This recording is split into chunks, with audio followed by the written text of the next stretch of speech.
Давно известная истина – мужчину ребенком не удержать.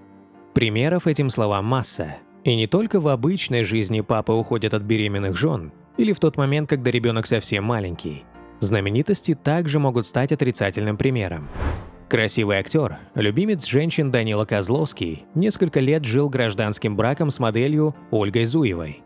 В начале марта 2020 года стало известно, у актера появился ребенок. Ольга родила возлюбленному дочь. Родители дали девочке необычное двойное имя – Ода Валентина.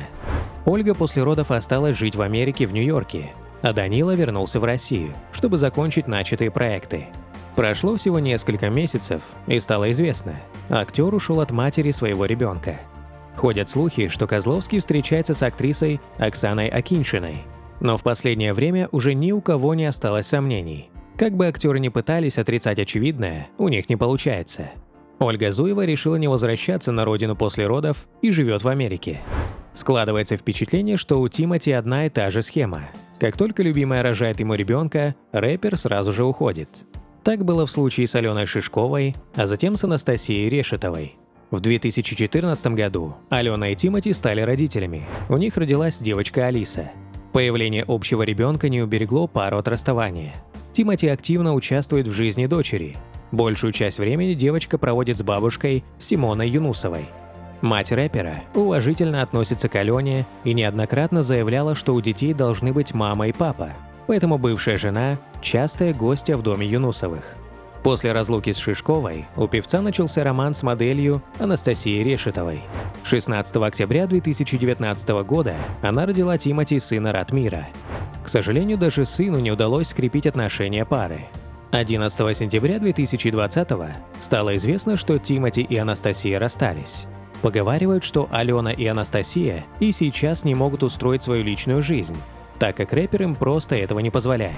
Русскую смекалку никакими санкциями не возьмешь. Какие-то проблемы с Apple? Плевать. Суровые ребята из Тюмени разработали шикарную альтернативу AirPods. Тюменские беспроводные наушники CG Pods. О CG Pods пишут «Комсомольская правда», «Коммерсант». Вадим Боков – гость в интервью известных блогеров. СМИ признают, CG Pods – лучшие наушники из всех недорогих и самые недорогие из лучших. Они обгоняют по объему продаж гигантов вроде Sony, Huawei и Apple. Секрет успеха CG Pods в философии реальной ценности. CG Pods продаются по честной прямой цене от производителя за 5000 рублей. В 4 раза дешевле американских Apple AirPods, хотя по качеству тюменцы не уступают яблокам. У CG Pods микрофон тот же самый, что и у дорогих AirPods. У CG Pods самый большой динамик в мире. Помогает этому двойное активное шумоподавление. Тюменские берушники прозвали их за отсутствие внешнего шума при прослушивании музыки. Благодаря антропометрически выверенной форме они не жмут в ушах и не давят. CG Pods работают без розетки 24 часа. Это дольше, чем дорогие AirPods. У классических тюменских CG Pods есть влагозащита. Наушники можно мыть и мыться в них. Кейс CG Pods выдерживает 220 кило нагрузки. Заказывайте CG Pods на официальном сайте. Ссылка и промокод на скидку 200 рублей в описании. Актер Евгений Цыганов связал свою жизнь с актрисой Ириной Леоновой. В этих отношениях появились на свет 7 детей – дочери Полина, София, Вера и сыновья Никита, Андрей, Александр, Георгий. Но Евгений так и не женился на Ирине. Вся страна переживала за актрису, когда Цыганов оставил ее вместе с 6 детьми. К тому же артистка тогда ждала от актера 7-го ребенка, но и это не спасло семью. Ирина осталась одна. Сейчас ей помогают мама и няни. Однако и они едва успевают справляться с таким количеством детей, пока Ирина находится в театре. Евгений не забывает детей, несмотря на то, что ушел из семьи.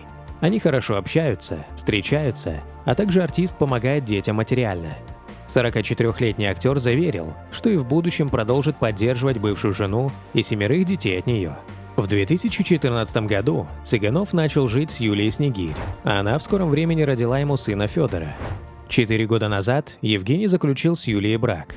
Один из самых обсуждаемых разводов в российском шоу-бизнесе – это расставание певицы Виктории Дайнеко и барабанщика группы Dreamcast Дмитрия Клеймана. Их история – тот самый случай, когда появление ребенка усугубило и без того не самые простые отношения. Брак продлился 3 года. А на момент официального развода в октябре 2017 года дочери музыкантов Лидии был 1 год и 11 месяцев. Инициатором разрыва стал муж. Дмитрий признался, что отношения с женой всегда были непростыми, но после рождения дочери ее поведение стало и вовсе невыносимым. Виктория упрекала Дмитрия в том, что он мало зарабатывает и что семью по большей части содержит она. После развода Дмитрий не забывал дочь и регулярно навещал ее, а также выплачивал алименты. Но последние годы музыкант совершенно забыл о родительских обязанностях. Виктории надоело это терпеть, поэтому она пошла в суд, чтобы там определили не только место жительства маленькой Лиды, но и взыскали алименты с экс-супруга. Суд определил место жительства ребенка с матерью и алименты 70 тысяч рублей. Но Виктория просила куда большую сумму – порядка 240 тысяч рублей. В своем исковом заявлении она прописала именно эту цифру, а не просила 1/4 часть доходов Дмитрия. Отметим, что осенью 2021 года Клейман второй раз стал папой. В новых отношениях у него родился сын.